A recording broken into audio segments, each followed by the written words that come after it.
बाई तुझा आशीर्वाद मालिकेच्या पुढील जबरदस्त ट्विस्टमध्ये नुकताच एक प्रोमो रिलीज झाला आहे प्रेक्षकांनो, ज्यामध्ये आपल्याला दिसतंय की अवनी तिचे सर्टिफिकेट, तिचे कागदपत्र आणण्यासाठी देशमानेंच्या घरी जाते.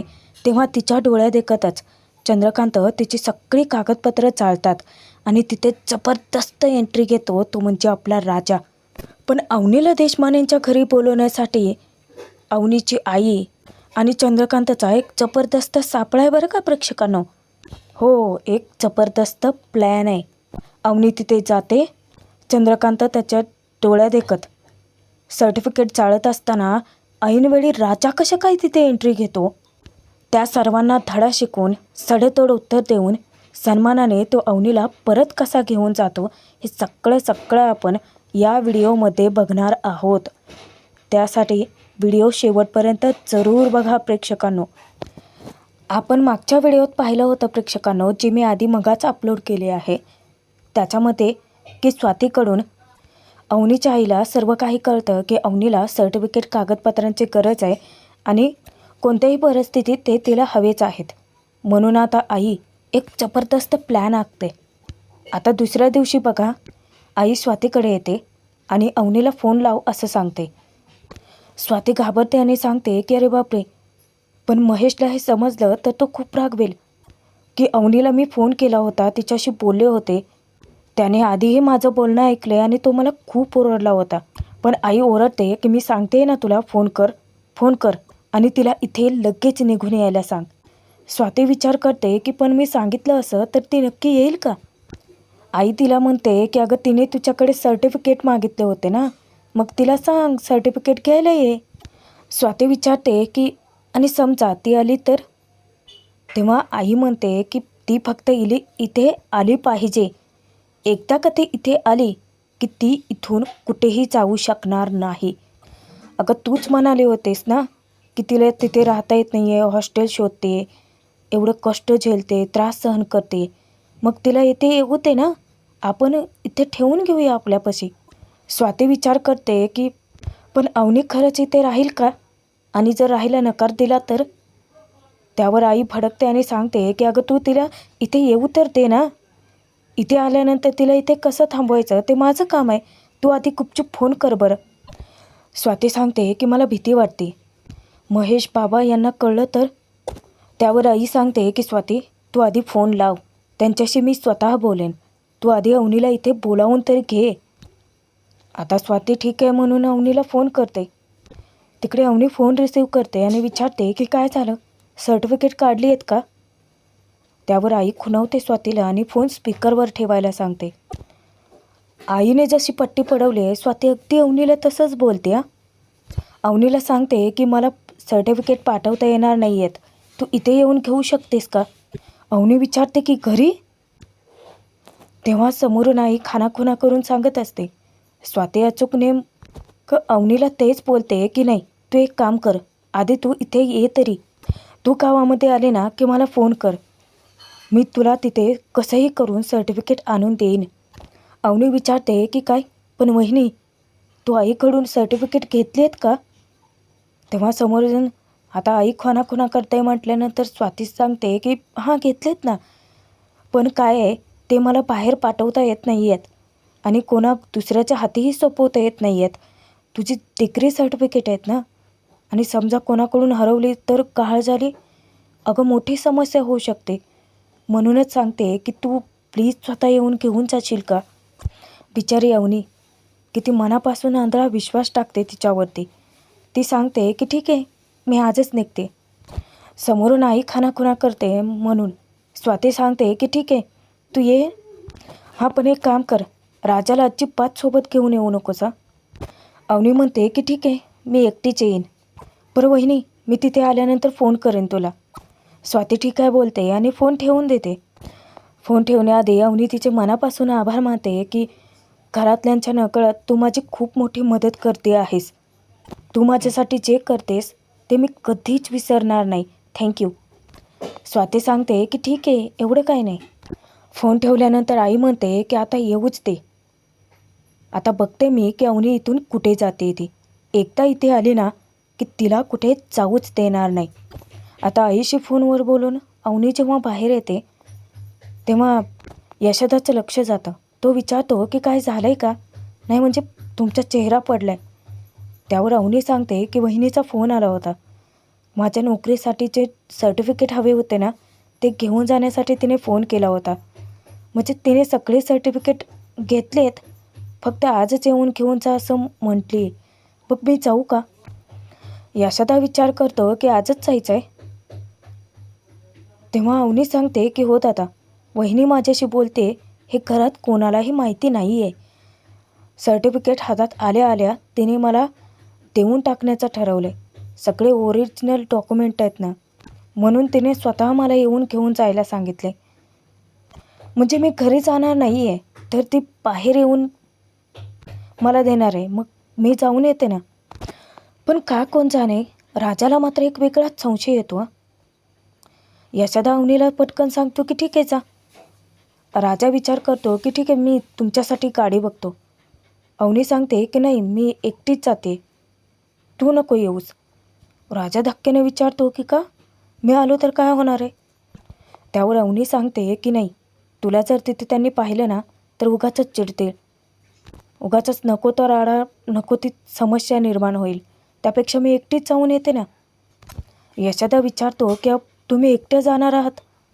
अवनी सांगते की काही अडचण नाही आहे दादा.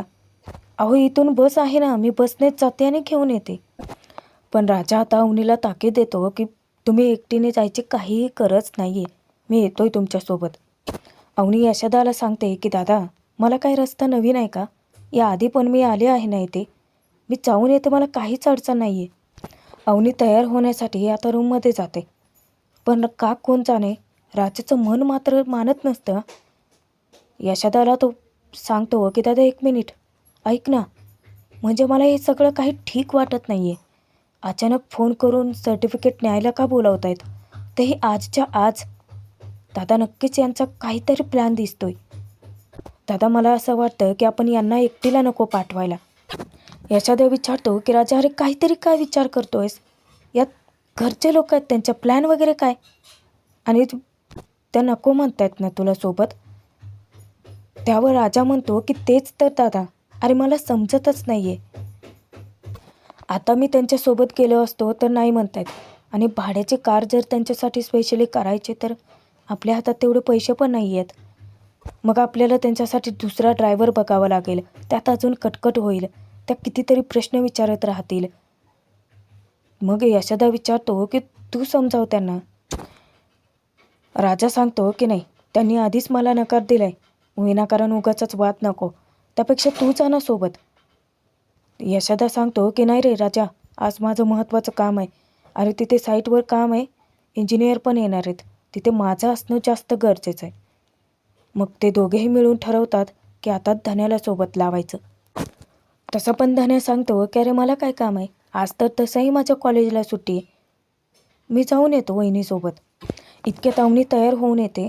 तेव्हा अवनी विचारते, यशोदा इथून जायला बस आहे, म्हणजे 2-3 तास तरी लागतील ना? यशोदा पुन्हा सांगतो की तुम्ही असं एकट्या नका जाऊ. अवनी खरं कारण आता सांगूनच टाकते की दादा, मला ना राजाला सोबत आणू नकोस असं वहिनीनेच सांगितलं. काहीतरी प्रॉब्लेम होईल म्हणून ती घाबरते असं वाटते. अचानक राजा म्हणतो की बघितलं ना दादा, मला नक्कीच काहीतरी प्लॅन आहे असं वाटते. यशोदा सांगतो की ठीक आहे, तुम्ही राजाला नका सोबत घेऊन जाऊ, पण धन्या येईल तुमच्यासोबत. अवनी सांगते की ठीक आहे. ती धन्याला आता तयार व्हायला सांगते. इकडे देशमानेच्या घरी आई चंद्रकांतला सगळं काही सांगते की मी स्वातीला सांगितलं होतं अवनीला फोन कर. हे बघा, अवनी आल्यानंतर प्लीज तुम्ही तिच्याशी वाद घालू नका, कारण माझ्या काळजाचा तुकडा आहे, माझी मुलगी आहे ती. मी तिला असं वाऱ्यावरती नाही सोडू शकत. आणि जेव्हापासून महेशने ते घराबद्दल सांगितले तेव्हापासून मला प्रत्येक दिवशी झोप येत नाही आहे.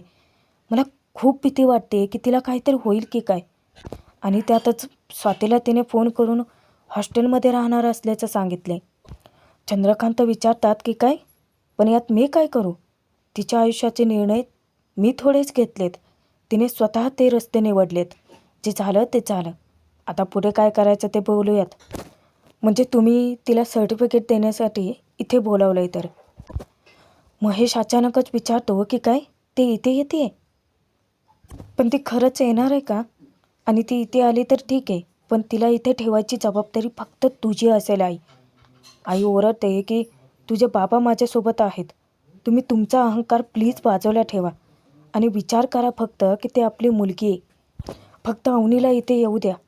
त्यानंतर हवं तर तुम्ही विमानशी तिचं लग्न लावून देऊ शकता ना. त्यावेळेला मी नाही म्हणणारच नाही आहे. महेश भडकतो आणि विचारतो की आई, वेड्यासारखं काहीतरी बोलू नकोस. तुला वाटतं का ती तुझं ऐकेल? ए स्वाती, तू एक काम कर, तिला फोन कर आणि येऊ नको असं सांग. आई त्याला रागावते की तुझे बाबा शांत आहेत, मग तुला काय त्रास आहे? अवनी आली तर ती इथेच राहणार. आता चंद्रकांत सांगतात की ठीक आहे, जर अवनी इथे आली आणि तिने इथेच राहण्याचा निर्णय घेतला असेल तर तिचं लग्न मोडणं किंवा कायदेशीररित्या ते संपवणं माझ्यासाठी काही मोठी गोष्ट नाही आहे. तोपर्यंत तिकडे धन्या पण तयार असतो. अवनी आणि धन्या दोघे आता बाहेर पडणार. यशोदा पटकन येऊन पैसे देतो. अवनी सांगते की पैसे आहेत आमच्याकडे. तरी पण यशोदा पण पैसे देतो. त्यानंतर राजा पण थोडेसे पैसे काढून अवनीच्या हातात टेकतो. अवनी नकार देत असते, पण राजा अवनीला सांगतो की प्लीज तुम्ही 1 मिनिट इकडे याल का? तो बाजूला घेऊन जातो अवनीला. राजा विचारतो की नाही म्हणजे तुम्ही गेलात मॅडम तर परत याल ना? अवनी विचारते की का, असं का विचारतोय? राजा सांगतो की काही नाही, मला भीती वाटते म्हणून. अवनी विचारते की कसली भीती? राजा मनात असेल ते सगळं बोलून मोकळा होतो की नाही, तुमच्या वहिनीने अचानक तुम्हाला यायला सांगितले आणि तेही एकटीच ये असा हट्ट धरून. काहीतरी प्लॅन असेल का अशी भीती वाटते. त्यांना वाटत असेल तर ते सर्टिफिकेट कुरिअरने किंवा कोणासोबत तरी पाठवू शकले असत्या ना, पण त्यांनी तुम्हालाच का बोलवलं? अवनी चिडचिड करते की तुला मी सांगितले नाही राजा की ते ओरिजिनल सर्टिफिकेट आहेत, त्यासोबत माझे ID प्रूफ्ससुद्धा आहेत आणि हे सगळं असं पाठवणं सुरक्षित नाही तर असं म्हणतायत ते. आणि तसंही तिचं बरोबरच आहे ना, त्यापेक्षा कागदपत्रे स्वतः जाऊन आणेनच की मी. तरीही राजा म्हणतो की पण हे बघा मॅडम, मला हे सगळं समजते.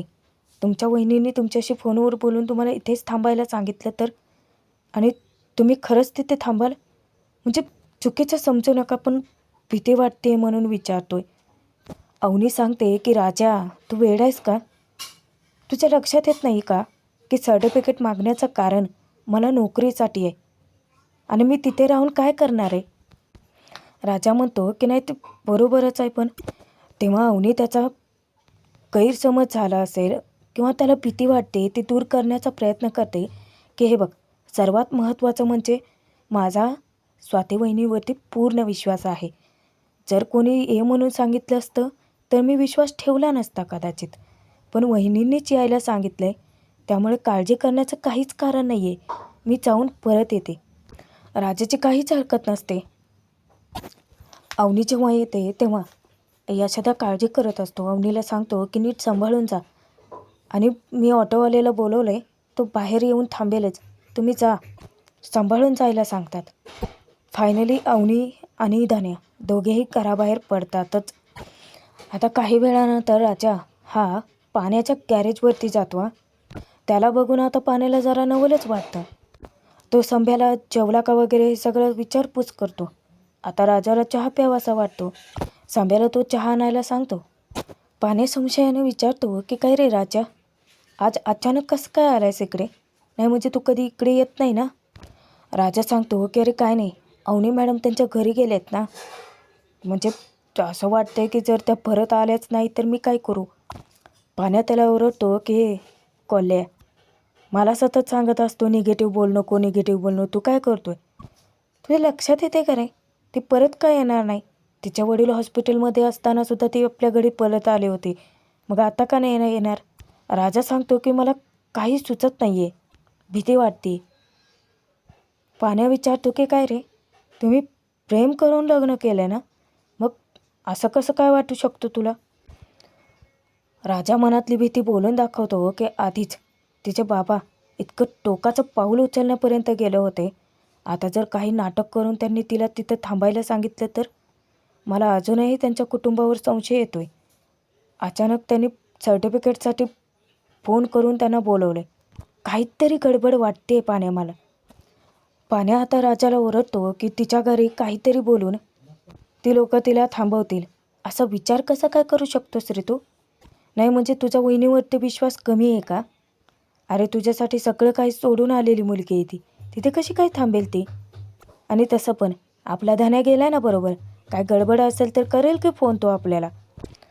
राजा सांगतो की पाण्या तू बोलतोय ते ऐकायला बरं वाटतंय, पण मन मानत नाही त्याचं काय करू? पाण्या मुद्दामच राजाला आता डिवचतो आणि सांगतो की खरं तर तू सोबत जायला हवं होतंच. तसं पण त्या वहिनीच्या घरची लोक काय साधी साधी आहे का? नाही म्हणजे तू म्हणतोय तसं काहीतरी नाटक करून त्यांनी तिला बोलवलं असेल. पहिल्यापासून ना ते लोक त्यांच्या भल्यात चिंततच नाही आहेत. आणि जर वहिनी तिथून परत नाही आल्या तर विषय तिथेच मिटला ना भाऊ. पण काय रे राजा, मला तू सांग की तुझ्यासारख्या माणसाला एक व्यक्ती म्हणून ती समजून घेऊन तुझ्यासोबत आली आहे ना. खरं तर माझा याच्यावर पण विश्वास बसत नाही अजून. मला सांग की यामागे नक्कीच काहीतरी कहाणी आहे जी तू लपवतोयस. काय लपवतोयस?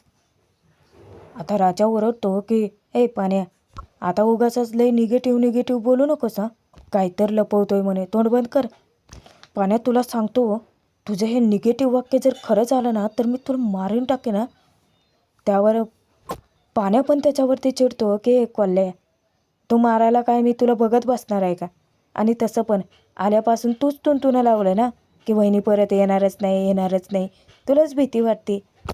पाण्या आता राजाला टोमणे मारायला लागतो की तू जरा विचार करून बघ. नाही म्हणजे तुझ्या लायकीपेक्षा ती जरा थोडी जास्तच आहे ना. मला अजून पण डाऊट आहे राजा की तुझ्यात असं काय आहे की तिने तुझ्याशी लग्न केलं. मला तर अजिबात समजतच नाही आहे अजून पण. राजा त्याला विचारतो की का माझं लग्न एवढ्या चांगल्या मुलीशी झालं आहे म्हणून तुमच्या सगळ्यांचा जळफळाट होतो आहे ना. आता पाण्या त्याला सांगतो की आल्यापासून ना राजा तू फक्त माझं डोकं खातो आहे. निघ इथनं, मला भरपूर काम आहेत. तिकडे तोपर्यंत अवनी गावापर्यंत पोहोचते सुद्धा. आणि ती बसमधून खाली उतरल्यानंतर जेव्हा स्वातीला फोन करते अचानकच स्वाती घरी बोलावते. अवनीच्या काळजाची धडकी भरते की पण घरी बाबा आणि महेश दादा असेल तर घरात फक्त तुम्हीच आहात का? स्वाती सांगते की नाही, बाबा आणि महेश घरात नाही आहेत आणि आई पण नाही आहेत. अवनी तिला प्रश्न विचारते, सॉरी तिला नाही स्वतःच्या मनाला, की आई आता तिचे सगळे सर्टिफिकेट द्यायला तयार असेल का? स्वाती खरं तर अवनीला गोड बोलून गुंडाळते. ती सांगते की तू जे काही सर्टिफिकेट मागितले आहेत ना त्याबद्दल मी आईंना सांगितलं होतं आणि त्यांनी तुझ्या कपाटाची चावी दिली आहे मला. सगळी कागदपत्रं मी काढूनही ठेवलेत. काही अडचण नाही आहे. हे बघ तू घरी ये आणि तुझे सगळे सर्टिफिकेट घरी घेऊन जा. अवनीला विश्वासच बसत नाही की आईने स्वतः ते सगळं केलं. सर्टिफिकेट स्वतः काढून दिले. स्वाती त्यावर म्हणते की हे बघ तुला नोकरी करायची आहे म्हणून तू सर्टिफिकेट मागतेस ना. हे मी सगळं आईंना सांगितलं. अगं त्यांनी स्वतःच तुला परवानगी दिली की हे सगळे सर्टिफिकेट घेऊन जायला सांगितलं. आणि तसंही आज बाबा महेश दोघेही काही महत्त्वाच्या कामानिमित्त बाहेर गेलेत. त्यांना यायला वेळ लागणार आहे. तू एक काम कर, त्याआधी तू ये आणि घरून घेऊन जा. बिचारी अवनी तिच्यावरती पुन्हा आंधळा विश्वास टाकते आणि ठीक आहे बोलते. तिचं मन तर मानत नसतं, पण का कोण जाणे तिला विश्वास स्वातीवरती ठेवावा असा वाटतो आणि तिथेच अवनी माते खाते. अवनी स्वातीला सांगते की ठीक आहे मी येईन घरी. पण तिकडे स्वाती आईला सांगते की हे खूप चुकीचं करतो आहे आपण. ती खूप विश्वासाने येते. त्यावर आई ओरडते की स्वाती आपण जे काही करतो आहे ते तिच्या चांगल्यासाठीच करतो आहे ना. यामध्ये अपराधी वाटायची काय गरज आहे. आणि हे बघ तू थोडीशी शांत राहा. आणि तिने जरी तुला फोन केला तर माझ्या परवानगीशिवाय तू अजिबात तिच्याशी काहीही बोलायचं नाही. समजलं ना. ती दटावते. आता स्वातीला काय पुढे काही करताच येत नाही ना. ती गुपचूप फोन करून अवनीला सावध करू शकते. अवनी तिथे धन्याला सांगते की चल आपल्याला घरी जावं लागेल. नाही म्हणजे घरी बाबा महेश दादा कोणीच नाही आहे. आपण पटकन सर्टिफिकेट घेऊयात आणि परत येऊयात. रिक्षातून जात असताना अवनीला घाम आलेला असतो. धन्या विचारतो की तुम्ही ठीक आहात ना? अहो तुम्ही तर खुश असायला पाहिजे, कारण तुमच्या घरच्यांची म्हणजे तुमच्या आईची तुमची भेट होणार आहे ना. अवनी सांगते की ते बरोबर आहे, खूप दिवसानंतर खरी जाते, म्हणूनच थोडी भीती वाटते. धन्या तेव्हा तिला धीर देतो की तुम्ही घाबरू नका. कदाचित त्यांना तुमची आठवण येत असेल म्हणून त्यांनी तुम्हाला भेटायला बोलवलं असेल तर. काही वेळातच रिक्षातून अवनी धन्याला घेऊन तिच्या घरापर्यंत जाते. पण आजूबाजूचे लोक अवनीला आल्यानंतर पाहिल्यानंतर तिथे चर्चा करायला लागतात. अवनीला थोडंसं ऑकवर्ड वाटतं, पण ती त्या लोकांकडे ती लक्षच देत नाही.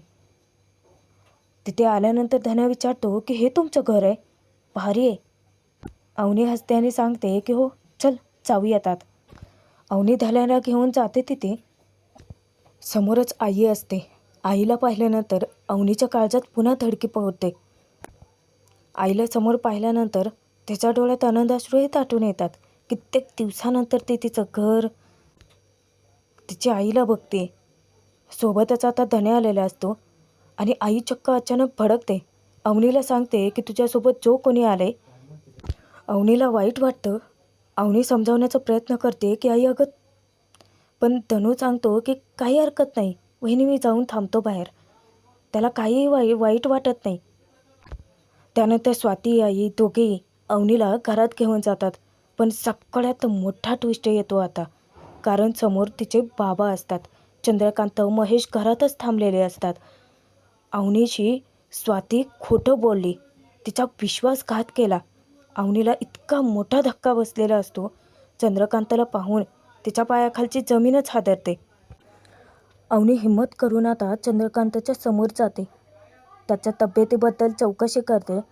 हॉस्पिटलमध्ये मी तुम्हाला भेटले होते, पण आता आई अवनीला खरी खोटी सुनवायलाच चालू करते की तू घर सोडून गेल्यापासून तुझ्या बाबांना कुठेही तोंड दाखवता येत नाही आहे. जो माणूस नेहमी ताठ मानेने स्वाभिमानाने जगायचा, आज तो कोणाशी नजरही न मिळवता घरातच कोंडून पडलाय. आमचं तर जीवन पूर्णपणे उद्ध्वस्त झालंच आहे अवनी.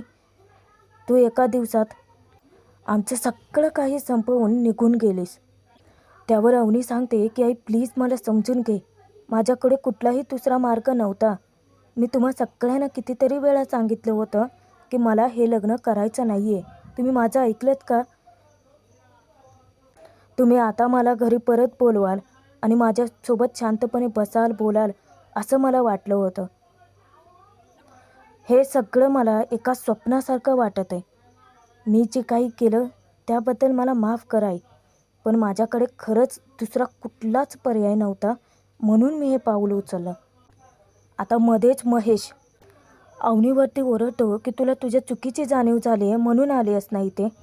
तुला तुझे सर्टिफिकेट हवे आहेत, फक्त त्याचसाठी तू इथे आली आहेस. आम्ही किती संकटात असतो, किती त्रासात असतो, आम्ही कसे जगतोय याच्याशी तुला काहीच फरक पडत नाही आहे ना. अवनी म्हणते की दादा असं काहीच नाही आहे. अरे महेश वचकतो तिच्यावरती की खोटं बोलू नकोस. तू आमचा बाबांचा कधी विचार केलायस का? तुझ्यामुळे बाबा मृत्यूशी झुंज देत होते आणि तू काय केलं तरी अवनी तुला फरक पडला नाही ना गं. तू तिकडे त्याच्यासोबत त्या फडतूस ड्रायव्हरसोबत स्टेजवर चढून सगळ्यांसमोर गळ्यात मंगळसूत्र घालून घेत होतेस. रिसेप्शन साजरा करत होतात ना तुम्ही सगळे. पण प्रेक्षकांनो, आता इथे खूप मोठा राडा होणार आहे. असं काय होतं की जेणे चंद्रकांत चिडतात, अवनीचे सर्टिफिकेट चालण्याचा प्रयत्न करतात. ऐनवेळी राजा तिथे कसा काय हजर होतो, तो ट्विस्ट तुम्हाला उद्या बघायला नक्की मिळेल. तेव्हा सबस्क्राईब जरूर करून